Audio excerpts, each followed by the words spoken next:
Exercise is known to increase your dopamine, which is a hormone that's known to increase your feel-good state, which helps battle depression. Welcome back to Rawness Without Hesitation, which is brought to you by Kay's Choices Co., a mental health clothing line that would like to help others find comfort and confidence in making their own mental health a priority. So I want to go ahead and first off, thank you for being patient with me. I am looking to go ahead and jump into this episode about physical health and how it ties into mental health. So if you've had the chance to listen to the last few episodes, what we are currently covering is the 4 pillars of mental health. So we did the social, we did the emotional, and we did the cognitive. So within that, the last one is physical. Now, if you look up the 4 pillars, I've said this in the other episodes as well, you might also see spiritual. I don't feel like I am equipped to cover that category, so I'm simply just going to keep it out of these 4 pillars, and we're going to finish it up here with the physical health. So I was really hoping to have a guest for this episode. Unfortunately, I wasn't able to, which is totally fine because a lot of us are familiar with the fact that physical health does play a factor for your mental health. So I'm just going to make this pretty brief, again, because it's such a general topic here. So for physical health, there's a relationship between mental health and physical health, but it is not just exercising. There are other parts of this as well. For instance, gut health. Now, I am affiliated with Arbonne. I have done Arbonne. I still do Arbonne. And this is why I first learned about gut health. So gut health is actually where everything starts for you physically. Not everything, but a lot of things that you just really weren't familiar with. Like, honestly, who thinks about the health of their gut? I know I never did before Arbonne. So gut health is really important because we need to make sure that we're taking out the bad bacteria in the gut. It does go ahead and lead into things like depression and anxiety, and it can help reduce both anxiety and depression if you are taking care of your gut, decreasing the bacteria that's in there. There have even been studies that are showing people with depression and people without depression, right? In comparison, people who do have depression tend to have a higher amount of bacteria in their gut. So some of the ways that you can take care of your gut health, I don't necessarily have the answers for this, but for me, it's through Arbonne. There are a couple of products that I use regularly in order to take care of my gut. But if I was you, I would talk to your doctor. I would maybe look up some ideas on how to have a better gut health, and then talk to your doctor about whether or not those are the right choices for you and see if you feel the difference. Because again, these do tie in with depression and anxiety, and it's quite phenomenal the things that our bodies are capable of and how everything connects together physically, emotionally, and mentally. So truly do some more research there, okay? Another way, of course, is going to be our diet. So I don't mean go diet, like minimize the amount of food that you put in your body. I am not a nutritionist and I'm not giving anybody that type of advice. What I mean is what you're putting into your body, making sure that it's what your body needs. So you need the minerals, you need the nutrients, and you need the vitamins, right? So you want to make sure you're putting the correct things into your body. And that can also improve your gut health, actually, now that I think about it. So this has to do with the food. That is a physical aspect of your body. And I know that I feel like all of this is preached all the time. Like, okay, exercise and diet. Those are the things that are going to make you feel better. And water, right? Those are the 3 things. Just keep it up. Stay hydrated. Do some exercising. Make sure you're feeding yourself correctly. But it's more than that as well, because when you're going to feed yourself and give your body the things that you need, you definitely have to make sure that it's not just like, oh, fruits and veggies. Yes, fruits and veggies, but that's not it. Everybody's body is different, and you need to keep things as natural as possible. Again, this is something that you should talk to your doctor about, or a certified nutritionist as well, because these are areas that can easily be covered and we just might not be like knowledgeable on. Are you getting your probiotics or your prebiotics? How much fiber are you taking in? How's your protein? It might sound a little bit overwhelming, but it really isn't. And you can take baby steps to start fueling your body the correct way that it needs to be fueled, and you will feel a difference. That's even going to go right in with your sleep, actually. That's part of the physical health as well. So then, of course, we're going to go ahead and we're going to move right on over to exercise, because we all know that exercise is helpful also. Better, and your mental health is better. It's not the answer. It's not done overnight. And there isn't really like one answer for everybody. But these are all things and habits that people should start practicing, including myself, because there are times where I'm on top of it. I'm fueling my body the way I need to. I'm giving myself the exercise that it needs, the hydration that it needs, and I'm taking care of my gut. And then I fall off. It's like I feel so great, and then I just fall off. And then I start feeling terrible again. Even with my sleeping patterns, like I'll pay really close attention to them and give myself plenty of sleep. But then I get to the point where I'm oversleeping. Like, this really is all about balance. You have to really pay attention to yourself and give yourself attention. You have to take care of yourself. It's so necessary, and it's fair. It's fair to you. You deserve that. Getting a little off track, but that is valid. The physical health. So you want to make sure that you're getting a little bit of exercise. That doesn't mean you're going and beginning to strength train all the time or anything crazy, or learning how to run 15 miles a day or anything like that. It's just baby steps. You can start with taking more steps daily. You can start walking more. Those things are also beneficial to the body. It doesn't have to be hardcore. And if you find yourself interested in doing more, do more. Don't think that just exercise is the fix here, though, or the biggest aspect, because they're all even. Everything is equal. You have to do the exercising and the diet and the hydration. Especially if you started increasing your exercise, then you really have to worry more about your food and about your water, because now you're treating your body differently, and it needs the right foods and the right amount of hydration in order to keep up with your exercise. So that's definitely something that you should take the time to pay attention to and really work on, again, with a nutritionist or with your doctor, because I am neither.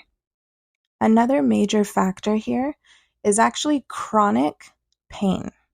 I can't say that I can necessarily relate to this really at all. I don't know what chronic pain feels like. I'm fortunate enough to not have dealt with that before. But I do know that sometimes that can happen with an increase in age, just as you get older in general. Sometimes something traumatic has happened to somebody, or there's been like an accident that you were in, and now you have this chronic pain. Various reasons that you can have chronic pain. Maybe it's just something that's developed, unfortunately, for you, but it can still be managed. Now, one of the things about chronic pain that I've learned is that it can last for weeks, months, or even years, right? It can cause a lot of stress emotionally and just in your lifestyle changes.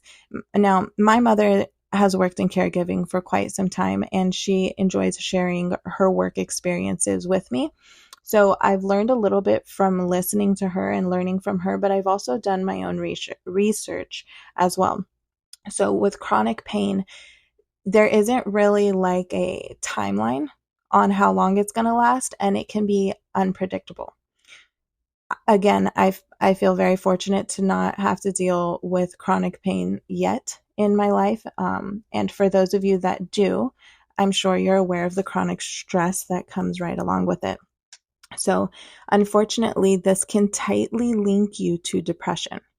This is just one of the ways that somebody can become depressed, right? Or have to deal with depression. But a majority of people who deal with chronic pain are also affected by depression. So there are lifestyle modifications you can take. Now, again, I'm going to keep repeating it. I am not a doctor. I am not a nutritionist. I'm just doing research, and I am sharing it with you, hoping that you grasp onto a piece of it, and some of it helps you. It helps you, or you're able to share it with someone else and it helps them, whatever it is. So some of the lifestyle modifications that you can take would be as simple as like some yoga, or modified exercises. So a lot of people, like, let's say push-ups. You think push-ups are super basic, right? But then you get down and you try it and it's freaking hard, man. Like, I'm trying to think of the last time I did a push-up. I can't really remember, but for a while I was like determined to make sure that I could get to straight through 15 push-ups. And 15 was a low number for me at the time because I was able to do higher numbers of other exercises. So because I could only do 15, I was like really upset. I felt like it was a low number. So I started focusing more on push-ups, different opportunities that I would get. And I started increasing them slowly. I only got to like 25. But hey, I was proud of myself. So anyway, sorry, off track. Modified exercise. The push-ups, if you can't do a push-up, there are modified push-ups. There's a modification for nearly anything. And I learned this while working in a gym, actually. I was not a trainer, but I would learn from the trainers. And they shared a lot of knowledge with me because I would sometimes speak to the clients there as well and help them find modifications if the trainer needed like assistance. So anyway, there almost every workout has a modification that you can do if it just simply feels like maybe you're not ready for the full push-up yet. Maybe you're not ready for jump squats. Maybe you're not ready even for jumping jacks. There are modifications for jumping jacks as well. So look these things up because it's worth it. It's worth learning and it's worth practicing because it is helpful to your body, even if you're not feeling it the first time you did it, the second time, or even after the first week or the first month. Consistency is key. Keep it up because it will help your body. And sometimes these things are helping your body in ways that you'll never even see because it's inside. It's helping your heart. It's helping your cholesterol. It's helping your, I don't know, muscles that you didn't even know existed. That's been a thing for me too. Sometimes I'm like, wow, where did that muscle come from? Who knew I had a muscle there, or whatever the case is. Another thing for chronic pain, which if you're familiar, I'm sure you already know this, physical therapy can really help with chronic pain, which in turn can help with depression. So it's like a trickle effect, but in a good way, right? You start with one little modification in your lifestyle, and then it slowly starts helping other areas, whether it's emotional, physical, social, cognitive, all these things. So each of the tips that I've been trying to share or learn more about in order to share in this podcast, each of these little ways are going to help in one way or another. So the more that you're able to take on emotionally, mentally, physically, all of these things, you're going to start seeing the differences, but you have to take it slow and you can't be hard on yourself because nobody can do everything. It's just effort. You just continue putting in effort where you can and start treating yourself better, because we have to take the time to nourish our physical bodies so that we can protect our mental health. We have to go ahead and we have to nourish ourselves emotionally and mentally and socially, all of these things, because we're, as individuals, we are a lot to take care of, but it's worth it because when you're feeling better, when you start feeling like you have more control over the depression or over the anxiety or over the brain fog, the brain fog's just gone. You start feeling more energetic. You start feeling happier, like just happier, man. Like who doesn't want to feel happier? And I'm not complaining, I'm happy. But there are definitely times where I'm like, ugh, can you just feel better? Can you just feel better? Like stop being moody and stop, being unhappy. You have nothing to be unhappy about. And so it's a work in progress. It's a work in progress for everybody. And that is for children, for adults. Nobody's too old to start changing their lifestyle, and nobody's too young to start developing their lifestyle. I'm a firm believer of that. I think humans are all equal. It doesn't matter the age. Obviously, that's with a grain of salt. It does not play a factor in every aspect of life, but in a lot of them. And mental health is a major one for me. Mental health, emotional health, those are probably my top two.